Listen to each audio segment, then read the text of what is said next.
Hello book lovers, today I'm going to be discussing a book that kind of like changed my perception about life, and I'm excited to share it with you. The book is called The Courage to be Disliked, a title that I felt didn't do it justice, so here goes.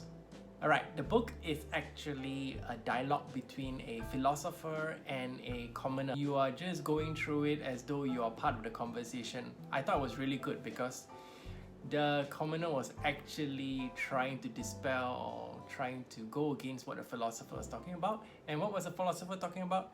It was sharing the philosophy of the Adlerian psychology. He had a series of teachings that was pretty profound to me, especially as to how I perceive my world. When you read this book, it's gonna flip your mind a little bit. I'm gonna go through with you three things or three takeaways from the book and how I feel about it. The first takeaway is that your life is not something that is based out of your experiences. I'm like, what? But what Adlerian taught in the book was about us being able to change paths and not to, and the fact that we are only using our past to justify our objectives. And if the objectives means that you don't want to be successful in life, therefore you will pluck things from your past to make that possible. Get it? It's like a mind switch thing, right? And if your objective is about being successful, your mind will come, pluck experiences and emotions that you have to make you successful.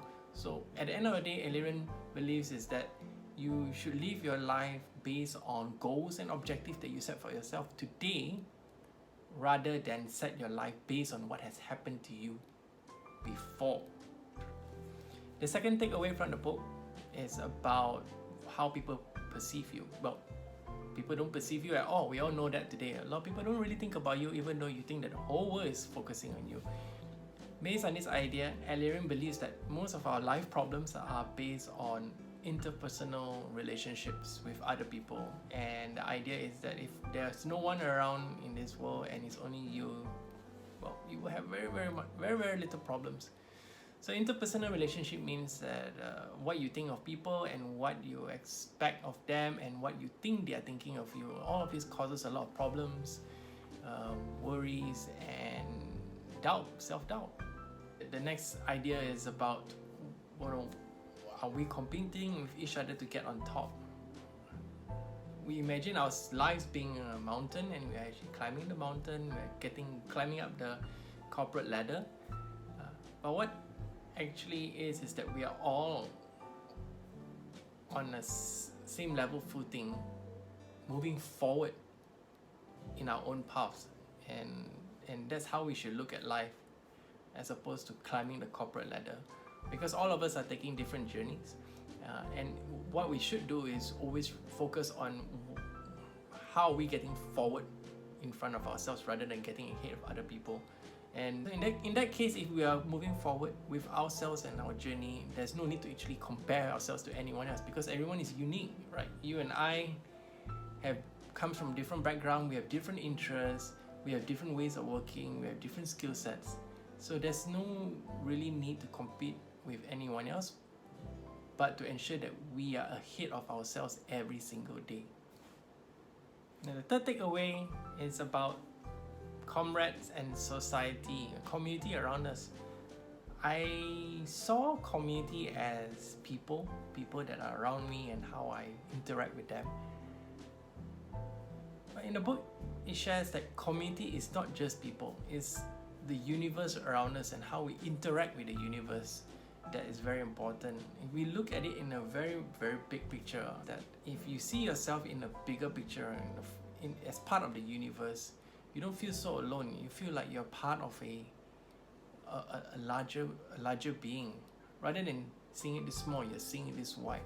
So I thought it would be something great if, let's say, you're in trouble, you lose your job, or there's something that makes you unhappy. Just take a step back and realize that this is just one small problem in a larger sense, and that you are actually creating value for the whole community, even if you're not in a job.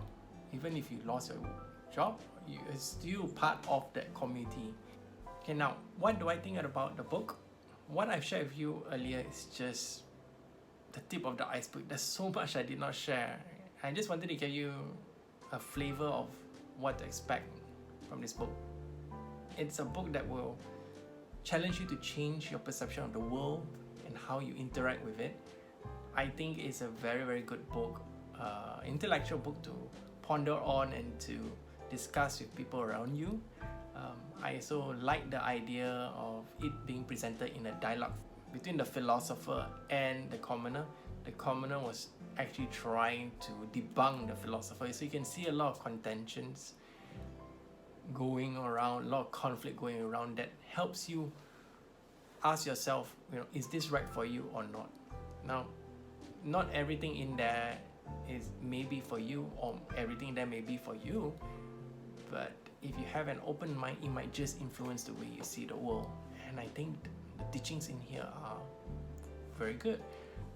My keeper's rating for this book, when I score a book very high, that means I would actually keep that book in my bookshelf.